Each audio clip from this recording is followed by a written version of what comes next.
A new development with the women's soccer scandal now going global. 24 top players from Venezuela have come forward condemning what they claim was years of abuse, harassment, physical, psychological, and sexual.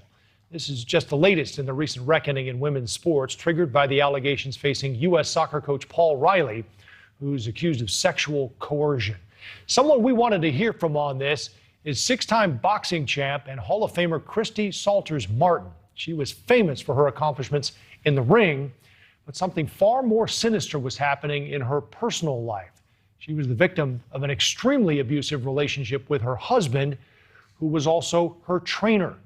And she joins me now, Christy Salters Martin. It's great to have you with us, Christy, to lend your voice to this. Your story is incredible, and for those who aren't familiar with it, I'd like to start with what you talked about at the end of the relationship and how you survived. Your husband was your trainer. He always threatened to kill you if you left him. Did you believe him? You know what? First of all, thanks for having me. But no, at the beginning, I was like 22, 23 years old when I married him, and he would tell me, if ever you leave me, I'll kill you. I'm 22 years old. I'm never taking that seriously. But somewhere along the 20-year marriage, it changed, and I knew that that was going to be the end, that he would kill me if ever I decided to leave. And because my boxing career was so intertwined with my personal relationship, I stayed until he did try to kill me. How did that go down? For people, again, who aren't familiar with the story, what happened?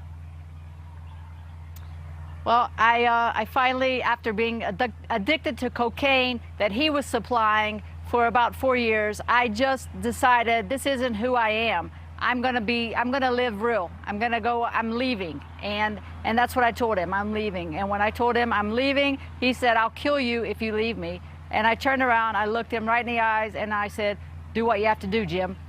Knowing that I had sealed my fate. As I drove off that day, I knew that he would try to kill me. And he did. And he did. When I came back home,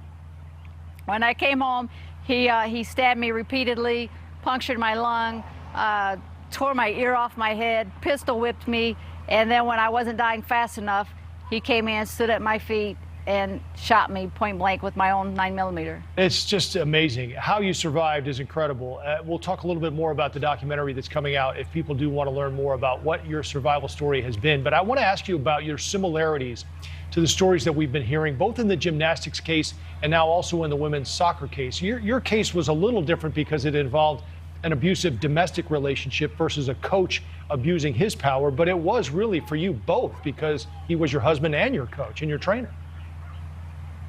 It was both. The coach, the trainer, the husband, all tied into one, and he did abuse me both physically, emotionally, even sexually, if you really want to get serious about it. But going through boxing and trying to grow my career, I faced many male remarks that probably weren't very appropriate, but I just tried to use those remarks for fire when I should have gone to someone and spoke out against this harassment is what it was. Right. Last night, Kira McCormick, one of the a former soccer player who had her own situation where she called out abuse involving a coach, was on the program, and she talked with us briefly about accountability. I want to play that for you and ask you about it after. And I think there just needs to be a focus on enablers, because a lot of these organizations, find out about these situations and turn a blind eye and allow these people back in. And they should be held to account for those sorts of decisions, because it really does put athletes in harm. Christy, what do you think should happen with women's sports in particular? I mean, you have one thing where you've got people who are accusing predators, but it's another, I guess, when you see the lack of action after people complain about it. It is such a tough situation, because I was just speaking with a friend of mine earlier, and I said, if you know someone and then another person would come and complain, you would probably find that hard to believe that, no, this person's my friend. They're not a sexual predator. But once these allegations keep coming to you, you have to take it for real, and it shouldn't have to get past that first one. I'm not saying that in any stretch, but it's hard to believe that so much is happening in women's sports, that so many women are being sexually abused, mentally abused, physically. I mean, in every aspect, they're being tried to hold them down or stop their career, stop their desire to be successful, and usually it is by a man. Right, controlling as well, which is what you ran into. Did you talk to anyone about what was happening to you?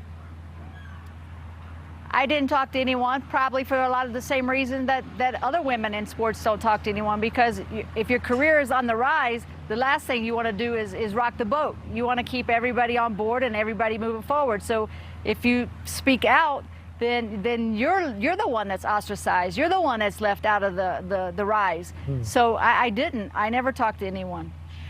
We did mention your new documentary, and I want to play just a piece of it for our viewers so they can see what it's all about. We'll talk to you about that too after. Here's a bit. I was on top of the world, but my private life was the opposite. You're about to meet a husband and a wife team you won't forget. I said, Christy, I'm going to make you the best woman fighter in the world. Jim was a master manipulator. I got you on candid camera when you come in. He just wanted to show me he was the boss. So tell us, Christy, what we can look for in this documentary and what it meant to you to make it. Netflix did a wonderful job. Laura Brownson put everything together, talked to all the important people in my life. I think it touches a lot of different groups of people. It touches the people that are dealing with domestic violence. It touches the people that are dealing with their sexuality. But most of all for me, it's the underdog story. I'm a little girl from southern West Virginia that had no real outlet. My degree is in education. I was going to grow up and be a school teacher. And there's nothing wrong with that, but that's what I was going to do every day for the rest of my life. Right. But now, because God saw that, let me leave her on this earth, I'm going to change lives. Every day is my goal, to change someone's life by talking about domestic violence and giving somebody just that little fight. Maybe they're the underdog. I just want to bring fight to people's life. Well, we'll look forward to seeing it. Christy Salters Martin, it's great to have you with us. 6-time champ, boxing Hall of Famer. Take care of yourself. Thank you, sir.